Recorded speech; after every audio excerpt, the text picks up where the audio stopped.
இன்னைக்கு கிளாஸ் தான் இன்னைக்கு பேசிக் லைஃப் சப்போர்ட் பிஎல்எஸ். அதில் என்னென்ன இருக்குன்னா 2 காம்போனன்ட் இருக்குது மெயினாக. ஒன்று வந்து ஹை குவாலிட்டி சிபிஆர், இன்னொன்று வந்து ஏஇடின்னு சொல்லுவாங்க, ஆட்டோமேட்டட் எக்ஸ்டர்னல் டிஃபிப்ரிலேட்டர். இதுதான் வந்து மெயின் காம்போனன்ட். யாரெல்லாம் இது பேசிக் லைஃப் சப்போர்ட் தரணும்னா ஃபஸ்ட்டு பேசிக் பிஎல்எஸ் யாரெல்லாம் கற்றுக்கலாம்னா யார் வேணால் கற்றுக்கலாம். ஹெல்த் கேர் ப்ரொவைடர், அப்புறம் வந்து நார்மல் பப்ளிக் கூட கற்றுக்கலாம் பிஎல்எஸ் வந்து. ஏன்னா எங்கே நடந்தாலும் நம்ம வந்து பேசிக் லைஃப் சப்போர்ட் தந்து தான் ரோட்டில் இல்லை ஏதாவது இப்போ கரண்ட் ஷாக் அடிச்சிருக்கு, இல்லை யாராவது ட்ரௌனிங்காக இருக்காங்க, அந்த மாதிரி எந்தெந்த கண்டிஷன்லலாம் கார்டியக் அரெஸ்ட் ஆகுதோ 3 மெயினாக கார்டியக் அரெஸ்ட்டு, ரெஸ்பிரேட்டரி அரெஸ்ட்டு, இல்லைன்னா வந்து சோக்கிங் சொல்லுவாங்க. குழந்தைங்க இல்லை வயசானவங்கலாம் ஏதாவது சாப்பிட்றது போய் ஏர்வேல வந்து அப்ஸ்ட்ரக்ட் ஆகிடும். ஸோ அவங்களுக்கு வந்து ப்ரீத் பண்ண முடியாது, பேச முடியாது. அப்போல்லாமே யூஸ் பண்ணுறதுக்கு தான் பிஎல்எஸ்.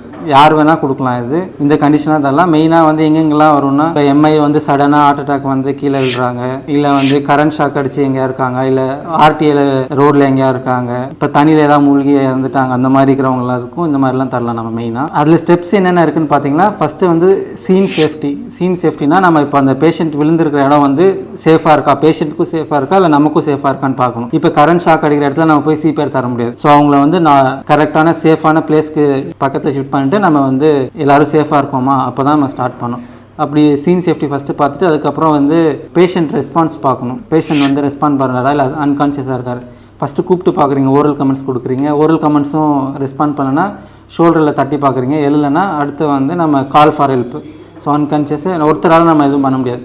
ஸோ இன்னும் யாராவது 2-3 பேர் பக்கத்தில் இருந்தால் அவங்களுக்கு கால் ஃபார் ஹெல்ப் கொடுத்துட்டு அடுத்து வந்து நம்ம வந்து எமர்ஜென்சி டீமுக்கு கால் பண்ணி சொல்லிடணும் அந்த கேப்பில். ஏன்னா அவங்க வரத்துக்குள்ளே நம்ம வந்து சிபிஆர் பண்ண ஆரம்பிக்கணும். ஸோ அதனால் இதெல்லாம் பண்ணிட்டதுக்கப்புறம் நம்ம வந்து ஃபஸ்ட்டு வந்து ப்ரீத்திங் அசஸ் பண்ணணும். ப்ரீத்திங் இருக்கான்னு பார்க்கணும். ப்ரீத்திங் இல்லைன்னா பல்ஸ் பார்க்கணும். ரெண்டுமே சைமல்டேனியஸாக பார்க்கணும். ரெண்டுமே வந்து மோர் தென் 10 செகண்ட்ஸ்க்கு மேலே பார்க்கக்கூடாது. 10 செகண்ட்ஸ்குள்ளே தான் பார்க்கணும். அப்படி இல்லைன்னா வந்து உடனே சிபிஆர் ஸ்டார்ட் பண்ணணும்.